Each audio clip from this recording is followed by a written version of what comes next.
Hello, everyone, and welcome to today's Fridays with Vistage webinar. Before we get started, I'd like to go over a few items so you know how to participate in today's event.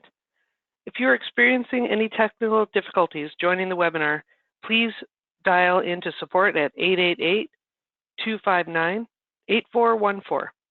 When you join today's webinar, you selected to either join by phone call or computer audio. And if for any reason you'd like to change your selection, you can do so by accessing your audio pane in the control panel.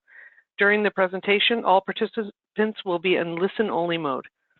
You will have the opportunity to submit text questions to today's presenters by typing your questions into the question pane of your control panel.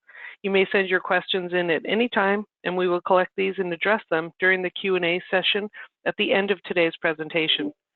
Please note that a PDF of today's presentation is available for download on your control panel, and a recording of today's presentation will be sent to attendees via email within the next week. I would now like to introduce the moderator for today's webinar, Bill Black. Bill? Welcome to all of our webinar participants. Today's presenter, Chelsea Wood, is a certified merger and acquisition advisor and human capital consultant with Insperity. For nearly 15 years, she's partnered with leadership teams to identify and address their unique business challenges related to operational performance, strategy, business development, and human capital. In today's webinar, Human Capital's Role in Creating Value, Chelsea will explain why it's critical to recognize how human capital directly impacts the overall perceived value of any organization, and how to identify those critical success factors so you can maximize the value of your business. So without further ado, let me turn it over to Chelsea Wood. Chelsea? Thanks, Bill. Good afternoon, and thank you for joining us today. Just as a quick housekeeping matter, I am suffering from vocal cord issues, and so in the event that my voice goes out during this webinar, we will end the webinar. I will re-record it when I have my voice back, and then it will be emailed out to the registration list. So now, and be patient if I'm drinking tea. You might hear me take a drink of tea every once in a while. So let's get started with the content. So today we're going to discuss how human capital impacts the value of an organization. By the end of this session, you're going to be able to identify the human capital components that can drive perceived value, understand the differences between what a low perceived value organization is and a high perceived value organization, and then hopefully explore some ways that you can apply this to your day-to-day life. Most of you are likely looking to grow your organization in the future, and that may include growth by acquisition or potentially a cash infusion. As I'm sure you're all aware, part of that process is making sure that you optimize the value of your organization to make it attractive to potential partners. And because stories are honestly one of the most powerful ways to demonstrate concepts to adults, you're going to hear a lot of stories through my webinars that I hope you find helpful. So let's get started with an experience that I'm sure most of you are familiar with. Many of you, I'm sure, have gone through the experience of buying and or selling a house. So you decide to buy or sell, and what do? The first thing you're going to do is figure out what you owe, what you can spend. You want to figure out what you need to make on that sale. If you're selling a house, you need to figure out what you want in a new home. You evaluate the worth of your current home, for example. And then finally, you're going to call a realtor and get some help on the journey. And so what does the realtor do for you? They might ask you what you've done since buying the property.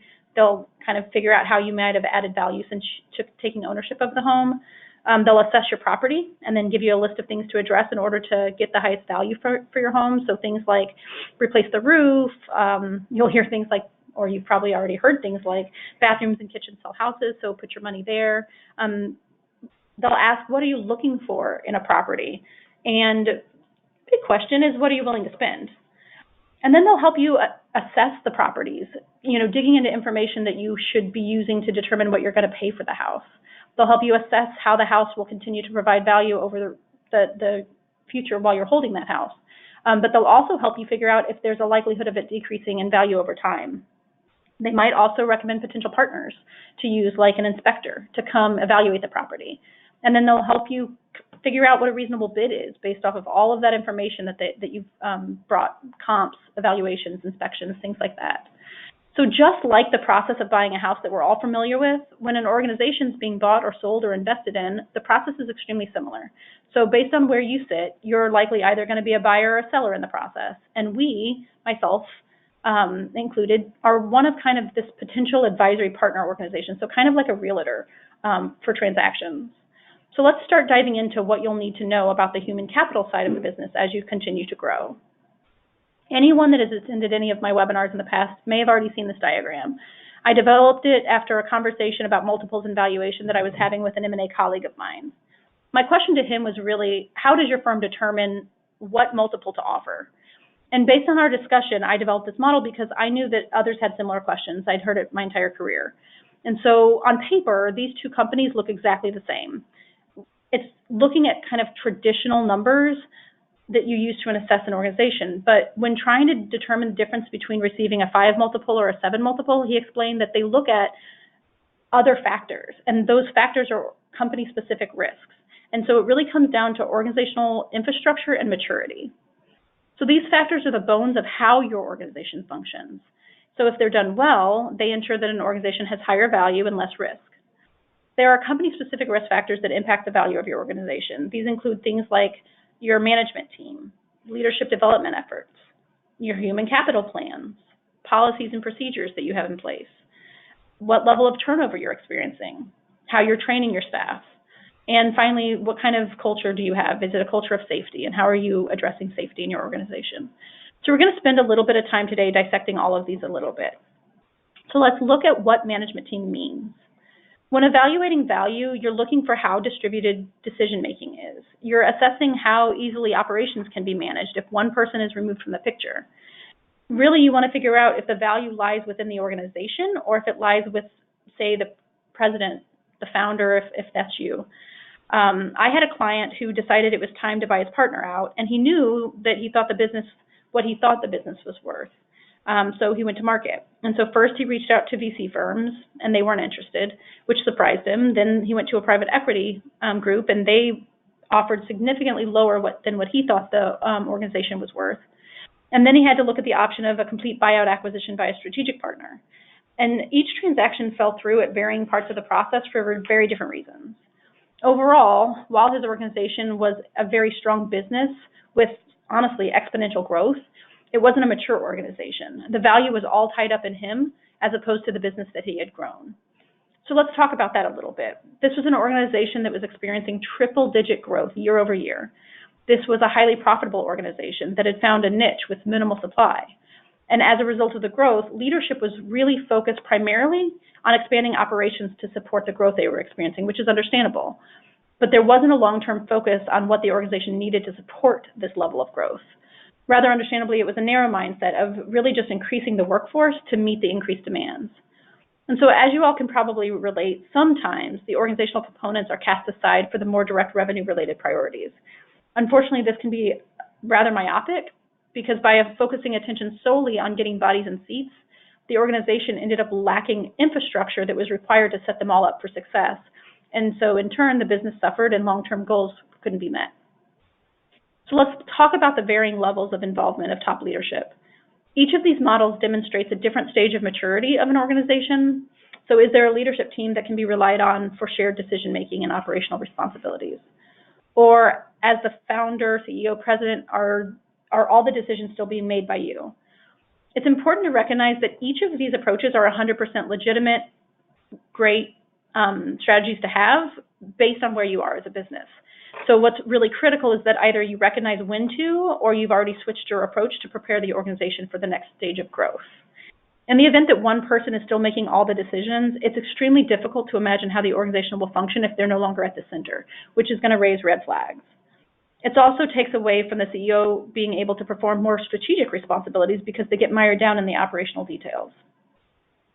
So it's important that you distribute operational knowledge. It's critical to understand whether or not anyone on the management team knows how to actually run the business. Another initial piece is how decisions are made. Is it decentralized or is it decentralized? Another important piece to think about is whether or not there's a clear succession plan in place that everyone's aware of. But most importantly, which is a piece I think is frequently overlooked, is have you been working towards being prepared for that succession plan to be put in place? Have strengths been identified and weaknesses or challenges of the existing management team? And are they being addressed and developed? Have high performers been identified that could potentially be tapped for leadership roles? And if so, are they being developed? Lastly, are there any members of the management team that could potentially pose risk? Maybe they're resistant to change, or maybe they're prone to high-risk behaviors. Knowing is an important first step, but it's the most important step, I guess, is have those findings been addressed yet? So to summarize, here's an example of how you would evaluate what you uncover. So lower risk organizations are going to have distributed decision-making. They're going to have day-to-day operations that are actively managed by the entire management team. And then the leaders are going to be actively engaged in the overall organizational performance. In stark contrast, then, a high-risk organization would have leaders with a narrow focus only on the department or area of oversight with no true knowledge of how the overall organization functions. So if you've attended any of my webinars in the past, you've already heard about my love of classic cars, and so this is one of my favorites. It's a beautiful 1951 Mercury Coupe. So let's say that you bought this beautiful car and are planning on storing her at a classic car storage facility. You picked it because it has a state-of-the-art system that will provide the best protection. It's temperature controlled and it has 24/7 security. You've invested $100,000 in this car, and now you're trusting that company to protect it. You decide one day to take a drive over the facility and just see it and drive it. And for some reason, when you get there, you find out that your car's there, but for whatever reason, it's not in the facility. And worse than that, it seems to have been left out in the elements and someone left the windows open. So now the interior is damaged as well. So you're irate. You go back, you see rust on the car, and so now you know the car wasn't well cared for.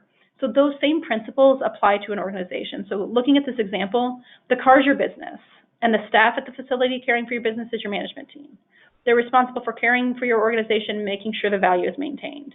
And think of rust as turnover, which we're going to dive into later. But high turnover can be a symptom of many things within an organization.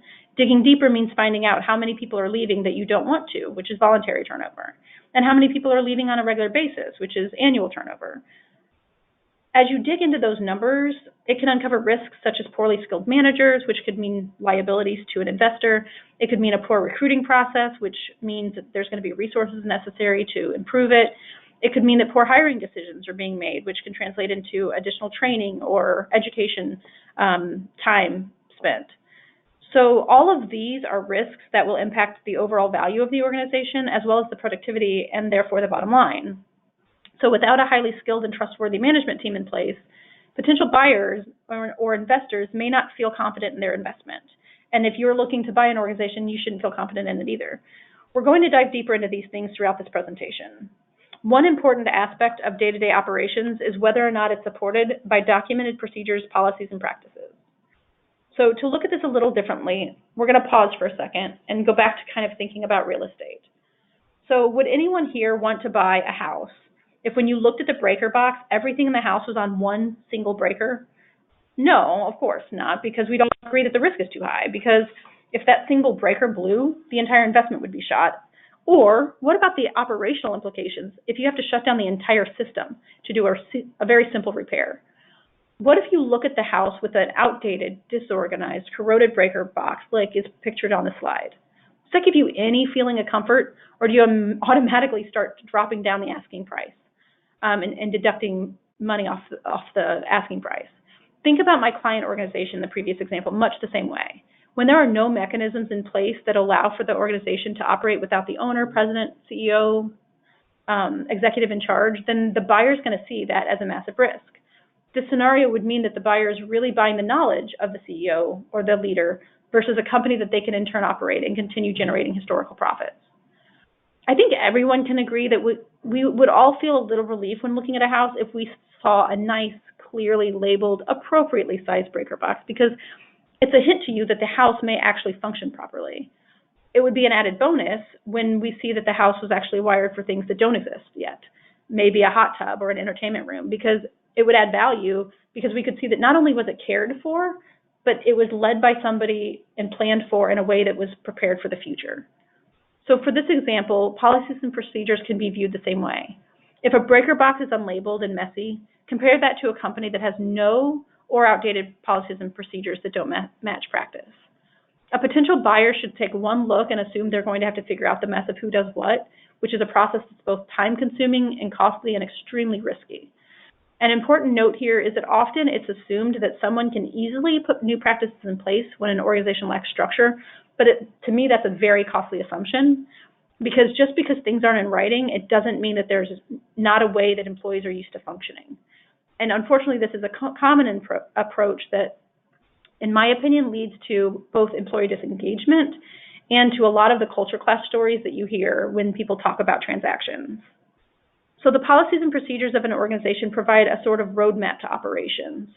It's important to determine whether or not there are policies and procedures that are required to be compliant with federal, state, local law. This is an area where frequently there's a gap in knowledge within your organization, so this could be an opportunity potentially to add a member to your team or a contract person or find a partner that has that knowledge to help. So I'll share a story of a client of mine who made an acquisition, and unfortunately, they didn't really see the need at the time for evaluating HR in a manner that we're discussing today, and the acquired company didn't have a mature infrastructure. There weren't documented resources explaining operations. It was an extremely attractive company that supported their growth goals, so they made the purchase. But if you fast forward to 12 months post-close, the acquisition was actually a complete failure because, as most recognize, M&A is complicated, and due to changes of the transaction, they actually lost all of the original employees that they were bringing over with that company. And so if you could imagine the cost of what is honestly a really common mistake, because without any foundational policies and procedures, they couldn't maintain operations at that. It was a software company. At that software company, because they had lost all of the key talent, and no one actually knew how to use it or what was necessary to do on a day-to-day basis. And so standardized policies and procedures are really, it's the foundation of risk mitigation. It's kind of your first line of defense. And so in order to minimize inconsistency of practice or combat an employee accusation, you really want to have written documentation as far as what your practices and policies are. We can't stress enough that it's one of the simplest and easiest ways to have a very clean first line of defense. So as we discussed in the breaker box example, the absence of policies and procedures opens the organization up for risk. A high-value organization will have a mature infrastructure that makes operations seem clear. Not everything is living inside employees' heads.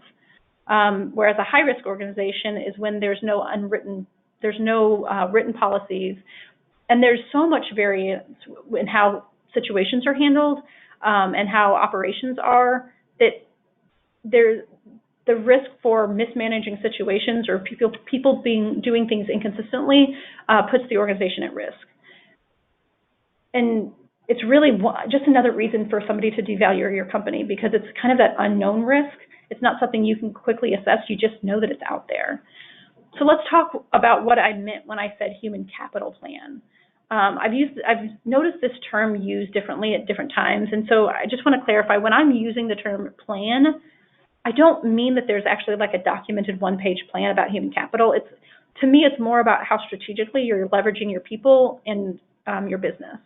So let's talk about what I mean and then how you could evaluate that. The first thing that we want to know is whether or not there's a clear strategic direction.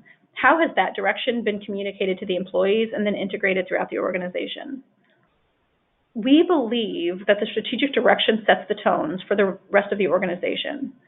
Once developed, the goals should be cascaded throughout the organization to facilitate alignment across all levels. You also want to be confident that not only is there a strategic direction and goals, but there's also been consideration given by leadership as to how it relates to what's going to be necessary to actually accomplish those goals from both a resource and staffing perception or perspective. That's one thing that I think tends to maybe be overlooked in the planning process, is making sure that you're expanding your budget for the next year, say, to support all of these initiatives that you have in place. And so then it just ends up burdening your staff and making it look like maybe you weren't thinking about human capital as much as you should. The other thing is, how are you collecting data around how your company is progressing towards goals and kind of strategic growth? Are you collecting data to actually track it? So another piece is just thinking about what needs to be looked at in order to evaluate success. Have you identified key players and who the high performers are? That's a really, really important part of the process. Excuse me, as I take a drink, sorry. And then next, let's talk about the fact that high-value organizations, they're going to ensure that staffing and resources are addressed in full support of that strategic direction. There's going to be a list of key talent that's been identified, and then leadership has really thought out not only the risk factors, but they've put retention strategies in place to retain critical talent. Leadership recognizes the strategic nature of workforce planning when you see an organization set up in that manner. So we've discussed the importance of the management team. We've talked about the need for policies and procedures and how to strategically evaluate HR. So next, let's talk about another critical piece of the puzzle of an organization's success, how they've invested in developing their leadership team and future leaders. The first question we want to explore is whether there's been any investment in developing the leaders.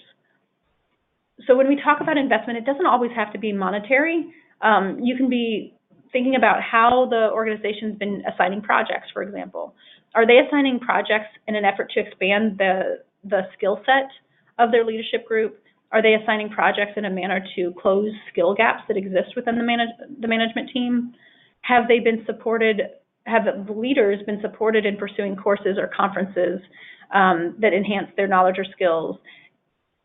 That one's really important in an industry where certifications run high.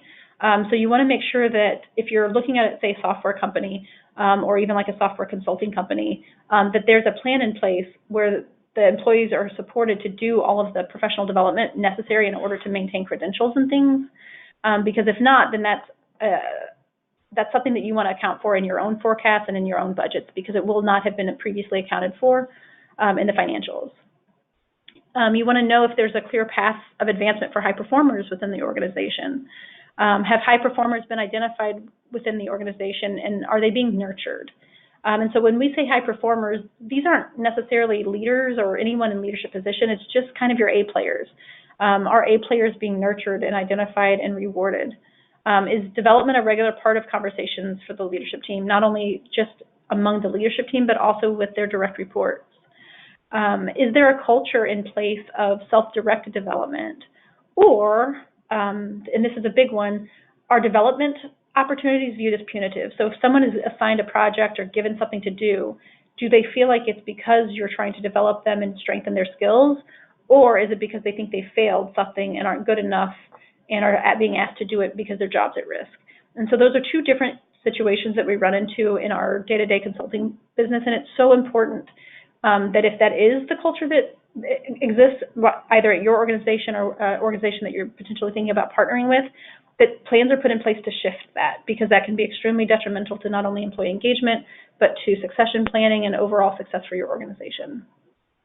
So all of these questions are going to provide a glimpse into how much an organization really values their leadership team, but it also recognizes the critical role that leaders play in being able to make the organization's vision a reality.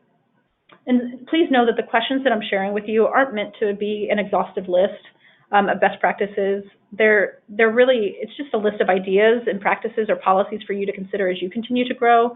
They're being provided in an effort to kind of give you just a framework to expand your view of the high-value HR practices. When it comes to leadership development, high-value organizations are going to be focusing on helping their leaders set personal and professional goals. It's also critical that leaders are given the support and resources to accomplish those goals. Feedback is going to be the foundation of development, providing kind of this outside perspective about what's done well and what could be done differently. These are the types of efforts that result in highly engaged and dedicated leaders, and it's necessary for the continued success of any organization. If an organization has spent the time and resources developing their leaders, there's a higher likelihood of longevity of tenure and of higher employee engagement. So as we've all probably heard, employees who leave aren't typically leaving the organization, they're leaving the manager. And so the next piece of the puzzle that we want to dissect is really around turnover. So as you may remember from my previous example about the Mercury coupe, if a person sees a lot of rust on the body of a car, they're going to assume that the car wasn't well cared for. And so we discussed how turnover is much the same as when you see a high level of turnover or of recurring turnover, it's going to imply that there's risk there or that the organization's not being cared for in the way that it could be. So it's important that you always explore what the average turnover is in the last 12 months. How many of those were voluntary resignations? How many were high performers that you wish wouldn't have left? Looking at when employees are turning over can be an extremely informative piece of information. Is it seasonal? Is there a trend after 30 or maybe 60 or 90 days, or maybe even a year? You're losing people, within the first year of being there. Is there a single position or leader or department or location that appears to have higher turnover than others? And then how long do employees typically stay at the organization? How many open positions are there? Have you done exit interviews if there is a lot of turnover where you can take action from the data? And then if you do have turnover and you're not doing exit interviews, is that something you can do to start collecting data? If you are doing exit interviews or you are kind of surveying turnover, what information has come out of that? And so let's just say you're looking at all of the things that I just mentioned. What's being done with that information, and how are you moving forward? So all of these questions are going to give you kind of a glimpse into what the employee experience is, but it'll also allow you to identify potential areas of risk that will need to be honestly quantified, because that's what somebody else is going to do. And if you're looking at partners, that's what you should be doing. It needs to be planned for, and then it also needs to be addressed, because labor costs are probably, honestly, one of the most costly aspects of business, and turnover is top line as far as what's costing businesses every day. And so high-value organizations are going to have low voluntary turnover. And an important caveat to put in there, I guess, is if an organization has high turnover, but let's just say they say that they're terminating employees, and so it's not that employees are resigning, it's that they're having to fire people. I find that sometimes that's presented in a positive light, because they don't want it to look like people are leaving them, but in my experience, it suggests a bigger issue at hand around hiring and training, both very costly expenses. And so if they're done well, they shouldn't result in high levels of turnover. And there shouldn't be an organization that is firing people in large quantities, because that is a larger issue at hand with selection. So anyone that's looking to sell, remember in my earlier real estate example, any risks that you find are just points that are going to be used to reduce the offer. So the same applies here. When conducting due diligence, if someone's conducting it on you or if you're conducting it on someone else, everyone involved should be noting any potential costs and that are going to be incurred in order to address the risks. So if there's no onboarding, no training in place, that's going to translate to high costs from the staffing and productivity standpoint, not to mention the resources necessary to create both. And so all of that needs to be taken into consideration, because it's just going to be used to reduce value from your overall business. So let's talk about training a little bit more. So like I mentioned earlier,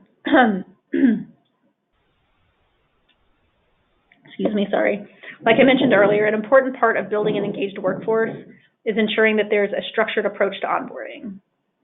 And I don't know why onboarding seems to have taken a backseat in business these days, but it really is extremely important to have a robust onboarding system that's structured and standard.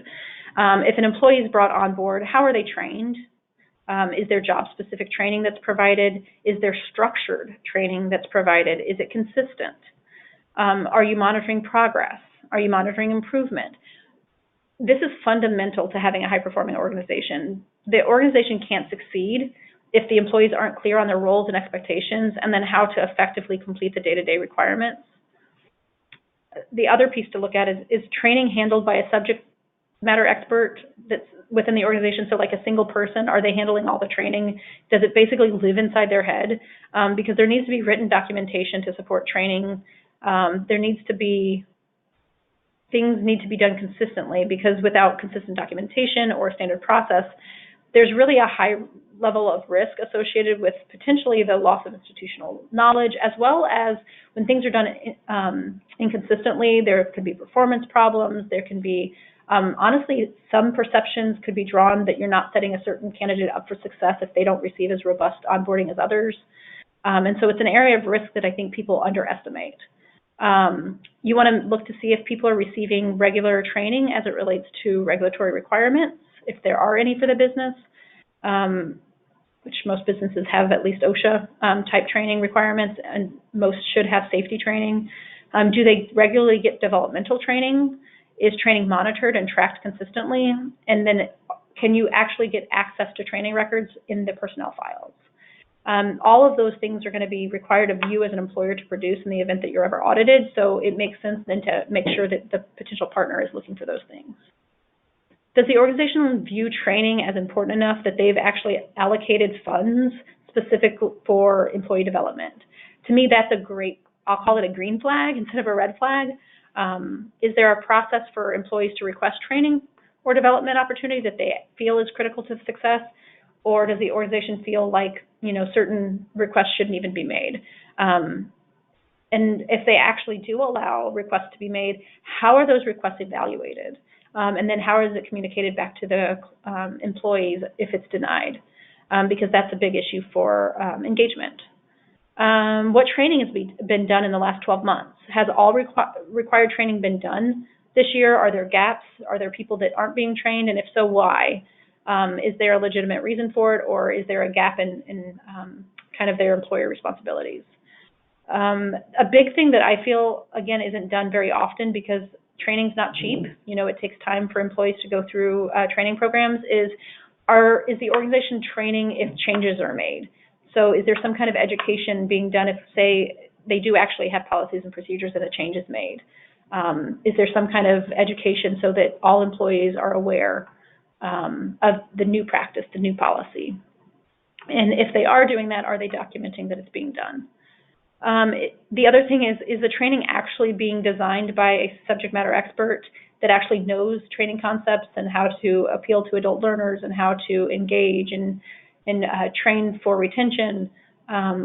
Is it being done by someone that actually knows how to evaluate the effectiveness of training, or are they relying on regular employees that are doing this really without the understanding of how to design effective training and or having to do it on top of other responsibilities? All of this is going to give you insight into the operations of the business, but also the state of the workforce, and helps communicate kind of what's valued. So a high-value organization is going to have a structured onboarding process that will ensure that new employees are competent and effective within their roles.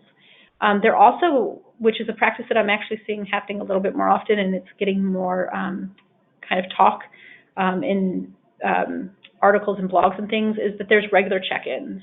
But not just regular check-ins to make sure that your new hires are actually feeling comfortable in their role and that there aren't any knowledge gaps, but they're also doing skill demonstrations to make sure that the employee is learning what's necessary. And so if there's a technical position, then they're actually doing skill tests to make sure that they're hitting the milestones that they should be hitting at various developmental stages in their role. So these programs also include coaching and development support to meet the necessary milestones. So let's say that there is a process in place. So the partner organization or yourself, you've chosen to kind of have these regular check-ins and skill demonstrations.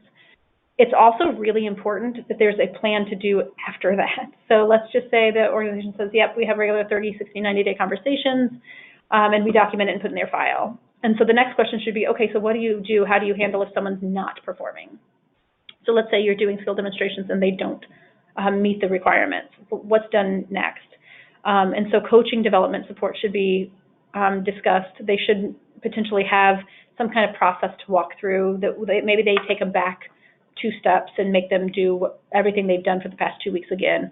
But making sure that there's actually a plan in place to correct skill gaps is also an important thing to look for. The onboarding will have training around not just the role, but also the department, and then the organization as a whole. Keep in mind that when you're onboarding employees, it's kind of the first impression, and you don't want to start an employee off having them disengage from day one.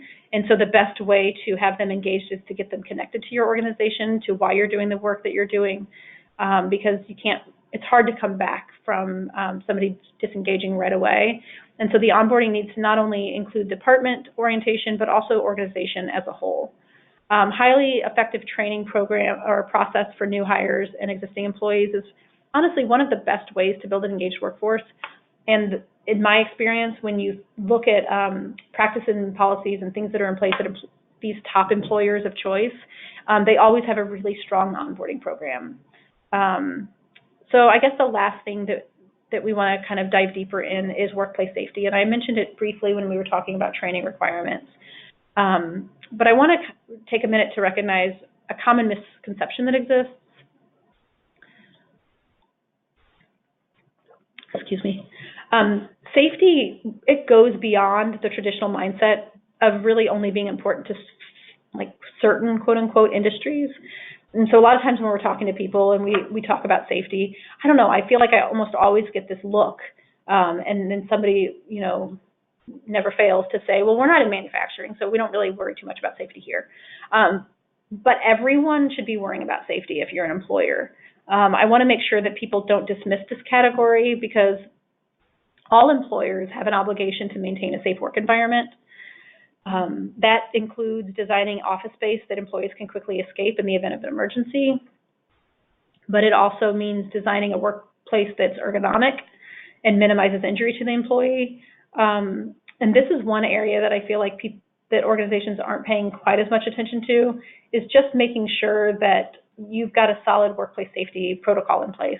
That if someone feels, for example, that they're having pain, say in their shoulder, that there's somebody that can come and look at, to actually evaluate the workplace to see if it's not ergonomic. Because if there isn't that resource in place, then you're running the risk of having workers' comp claims placed against the organization.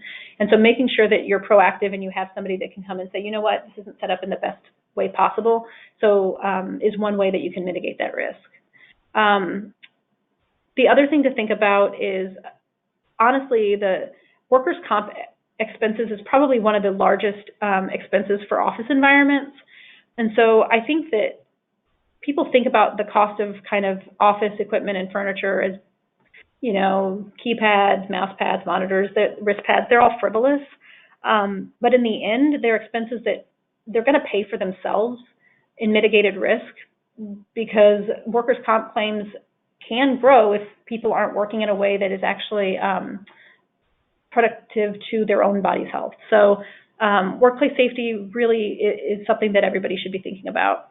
It also includes whether or not there's, let's just say, is there a workplace violence policy in place?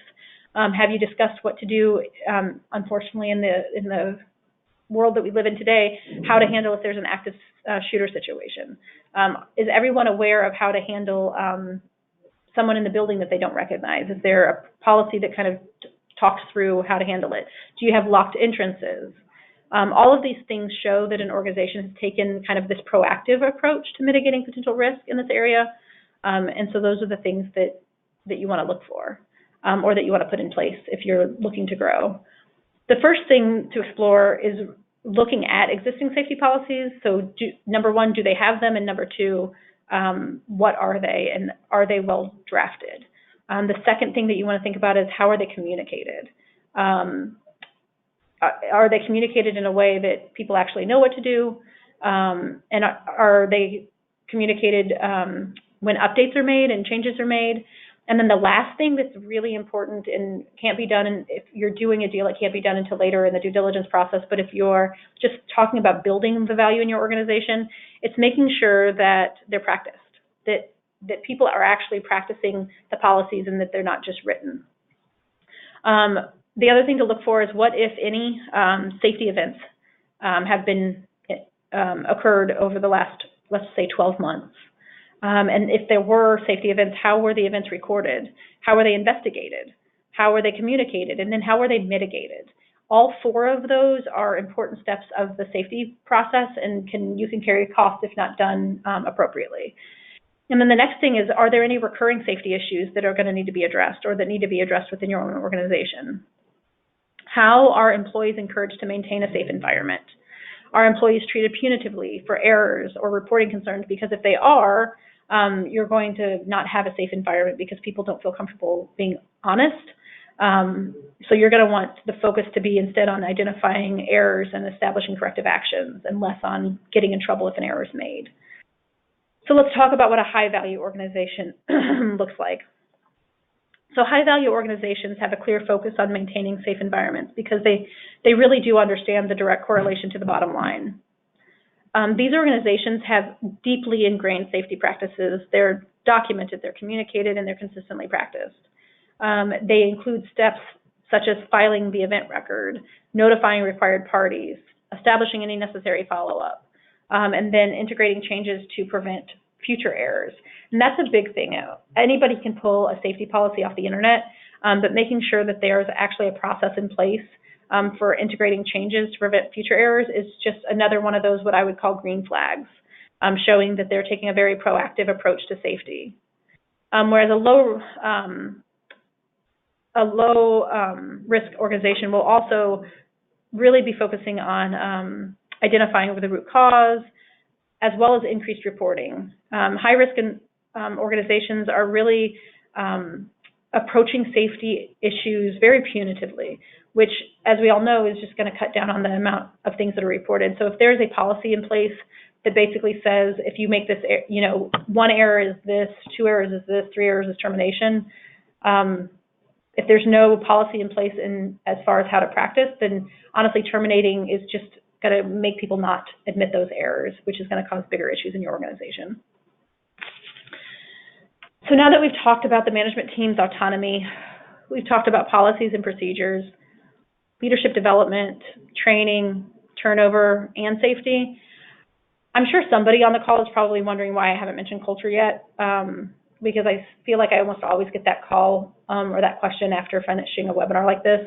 And so let me just kind of explain a little bit. So in my opinion, and this is just Chelsea's opinion, I believe that by how you choose to implement all the things that we've talked about on this call, that's really going to create your culture. And so unfortunately, too often I feel like you see things written in the media and, in publications, acting like culture is something tangible, something that you can just like pick to work on 1 year. You're just going to improve your culture, and that's what you're going to do. And people put strategies and tactics in place that are like fun committees and happy hour Fridays, and none of that's culture. It might help you improve your climate, but none of that's culture. And so I believe that everything that we've talked about today is the foundation for your culture. And so if you're doing all the things of a high value organization, inherently you're going to have a good culture, because if you're holding people accountable for poor behavior, if you are setting clear expectations, if you're engaging your leaders in the business, if you're really calling out high performers, the culture is going to be strong. It's going to be one of development and support and autonomy and all of the things that people want of their culture, not just fun Fridays and foosball tables. So keep in mind what type of environment you want and or communicate, and then ensure that it's implemented in how you practice your organization, because everything you communicate also communicates your culture, and they're all meta messages. And so that's kind of everything we've been talking about green flags and high-risk organizations and low-risk organizations. It's all part of they're communicating to you of how they run their business. And by all of the things that we talked about, that's all communicating. And so I guarantee that that's the foundation of the culture that you have. It's just a byproduct of the decisions that you make regarding operations. So in summary, it's critical, in my opinion, to really remember that the message of what is valued is communicated in many ways. If the focus has solely been on generating as much revenue as possible, and it's been at the expense of the employees, then that's going to devalue your organization to anyone, whether they're employees or investors. If the organization is supported by a management team that's engaged in day-to-day operations, and then leverage the strategic resources, and that there's a plan in place to develop and promote high performers, and that there's a pipeline of leaders willing and able to take the reins, you're going to see the value. If there's clear policies, practices that are not only documented, communicated, updated, and actually representative of how you operate, then people are going to see the value and recognize that you're compliant with any required regulations that your growing organization may now be accountable for. If there's turnover and there's action being taken based on the feedback, if there's a thorough training plan, not only does that communicate to employees that they're valued, but also that the employees are seen as the most valuable resource in your organization. And lastly, if you've ingrained safety into your organization, then you've demonstrated how you've mitigated the associated risk. In closing, I hope that what we've discussed today maybe has created a few light bulbs for you regarding how you're leveraging human capital in your own business. And I really hope that the webinar has provided you with framework that you can use to continue to build value in your organization. I personally, anytime I develop a webinar content, and specifically the slide deck, I try to have at least several slides that you could literally just print off, staple together, and keep in a drawer as a resource to use later. And so that I hope that you'll find value in that from this webinar. So thanks again for joining me today. I think now it's best that I open the floor for questions. Chelsea, great job. Thanks so much for wonderful content, very thought-invoking. And I want to remind listeners that you can still submit questions for Chelsea using the questions section at the right of your screen.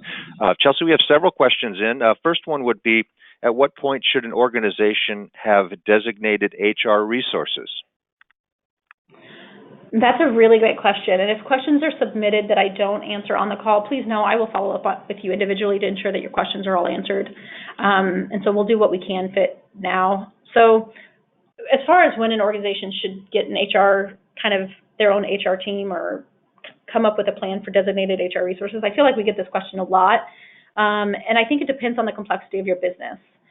In I'd say most cases, once you get to about 25 employees, most will say that, there's a specifically allocated resource that's kind of working as an HR coordinator. That being said, this is typically like an HR or like an office manager or an admin of some kind, really just handling the HR duties in addition to their primary responsibilities. And so I would say that a best practice would suggest that you're leveraging HR experience and expertise as early as possible in your organization, which is something that we don't see done very often, because if you get them as soon as possible, basically, knowing that an HR person can help in a lot of non-HR related roles, but they can also help you make sure that you have the infrastructure necessary to grow, and making sure that the early employees are set up for success as well. There's honestly quite a few regulations that you're subject to as an employer, no matter how many employees you have, and those responsibilities only grow the more employees you get. And so making sure that you have somebody there to help you understand the necessary HR practices that are required to be compliant, it can be kind of complex. And so making sure that you're leveraging somebody with expertise, in my opinion, as early as possible in your operations is the best practice, I guess, for lack of better words. Once you get to, say, 50 employees, you're going to need at least one person on staff, probably maybe an HR manager that has all of the knowledge and skills in order to keep you compliant with all of the federal, state, local laws that you're required to comply with, because there's just a lot, and it can be somewhat complex to navigate. And so I'd say at least at 50, you need to have an HR manager on hand. And best practice would be to get an HR person from day one, because maybe you don't think your HR needs are that critical, so have them do something else too, but make sure that you're hiring somebody that knows HR from the get-go. Great answer. One of our listeners came up with maybe an idea, but is there a resource or a calendar available that you know of that shows which items should be reviewed and revisited? Which items specific? Okay, so let me see if I understand. A calendar to be reviewed and revisited. You mean just on an annual basis as you're at your company? You should be reviewing, policies, procedures, job descriptions, that kind of thing. Because no one can talk back to me.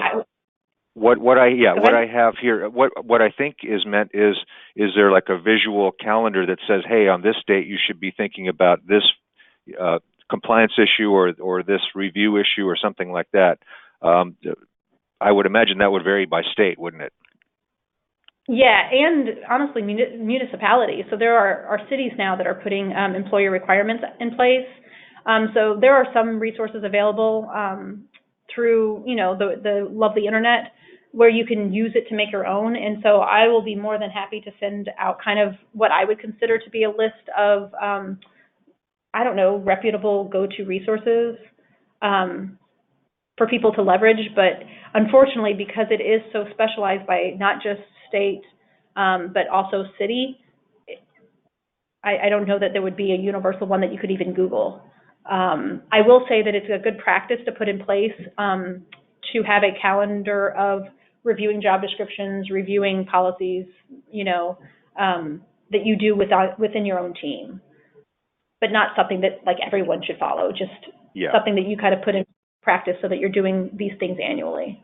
I would imagine in my home state of California, the font would be amazingly small because you'd have to fit so many things on it. Now, of all the things that you mentioned, there are a lot. I took a lot of notes here. What would you say are some of the highest priorities that our listeners should be thinking about?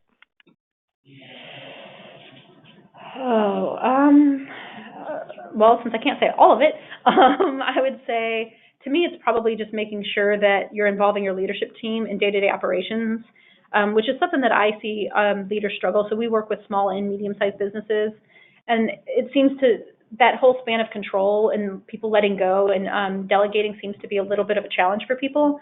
But having an engaged management team not only increases the value of your organization, because not everything is going to be living with a single person, but honestly, you're going to be getting better results because opening that door up for more thoughts, just from the diversity of thought alone, you're going to see more success. But on top of that, you're probably going to have more engaged managers because they now feel empowered to kind of impact the future of the organization. And then I would say on top of that, because it's a trickle down, you're going to have higher employee engagement because if your managers are engaged, then your employees are going to feel engaged as well. So because I think that it's one of the most common challenges for people to tackle, I'd say it's probably the highest priority because once leadership is engaged, you can kind of divide and tackle things and it's not as overwhelming for one person. Excellent. Now, Chelsea, you're a certified merger and acquisition advisor. What advice would you give a growth-focused leader who's looking to grow through acquisition, let's say buying up 4 to 5 companies in the next couple of years?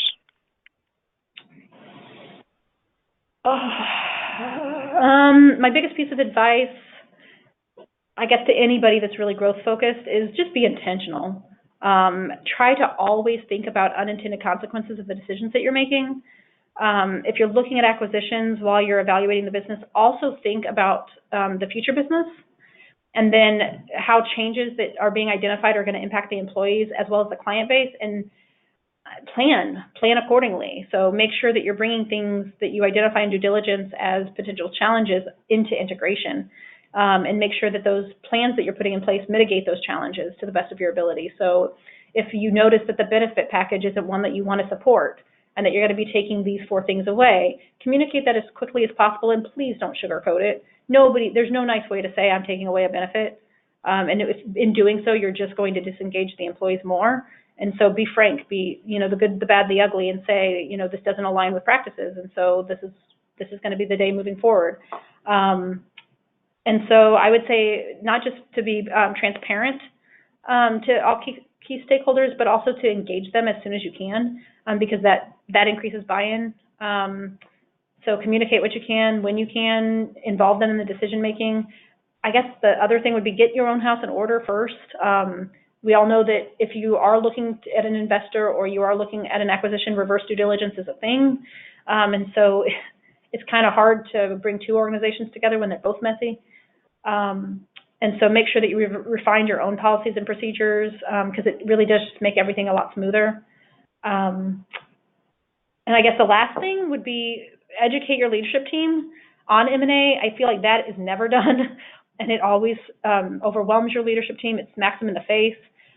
So let them know, talk to them about what M&A is, help them learn how to actually conduct due diligence before you're conducting due diligence. And then help them understand how to identify adverse findings and how to write up summary reports, and just make sure there's a process in place to support your efforts, because we all know that due diligence and growth efforts are all done in addition to people's primary job responsibilities. So anything you can do to make it easier on them is better for not just them, but for you. I can't tell you how many organizations we've worked with where, even my own, when I managed M&A at a healthcare system, we lost managers after major diligence efforts because we were completely overwhelming them. And so whatever you can do to support them, I'd say is critical. Great input. Now, the great management guru, Peter Drucker, claims that culture eats strategy for breakfast. And you mentioned culture is a byproduct, and you didn't expand there. If research is suggesting culture is critical to employee engagement, why didn't you focus more on it in this presentation?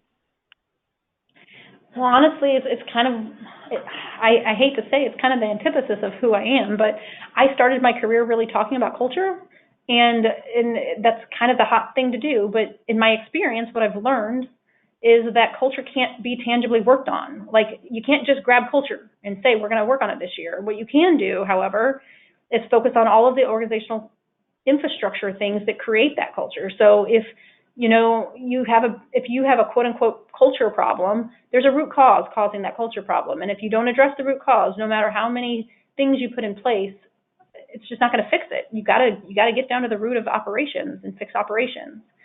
And so I understand that people want to hear about culture and that that's a hot topic right now, but I just feel like people are being a little misled. And I don't mean to say ill of other people, but I just think that there's a lot of effort and energy being put into fixing culture, but nobody's talking about the fact that your business might be broken and you should fix your business first, and the culture will follow. Great answer. So what do you think a leader should do if they're growing but struggling to attract qualified talent? I think that you should probably start first with figuring out what that means. So why, I guess, are you struggling? I have a Six Sigma background, so I think I go to root cause analysis a lot, but I would do a root cause analysis on that and figure out, is it because you have a bad reputation in the industry? Is it because you don't have a reputation at all? Is it because you have a small talent pool to pull from? Is it because you don't have qualified talent to even get? Is it a pay issue? Are you not paying well? Do you not have good benefits? So in my opinion, until you know why people aren't attracted to your organization, it's difficult to develop a strategy to improve it. Fundamentally, you need to make sure you're clear on who you are as an employer, which is a new topic that's kind of being out there, which is employer brand. You need to be clear on why somebody should come work for you instead of the place next door. Focus on who you are, what you do, why you do it. Help people understand what it's like to be an employee. Help them understand how you support the employees. All of these things kind of help identify what your employer brand would be. And so then the next thing, I guess, would be to evaluate current practices to make sure that they align to that experience. Make sure that the things that are in place actually truly do create that experience. And then put a plan in place to close the gap if there is one. Chelsea Wood, thank you so much for joining us today. A terrific presentation. No, thank you for having me. And thank you all for joining us on today's webinar. We'll be sending a link to the recording in the next few days. You can watch for upcoming webinars this fall on using data versus gut to build a winning team, KPIs, and a live critique of your website. Remember that you can download a copy of this presentation in the handouts section before we leave the webinar today. On behalf of Vistage Worldwide, this is Bill Black wishing you continued success, and thanks so much for joining us today. This concludes today's webinar.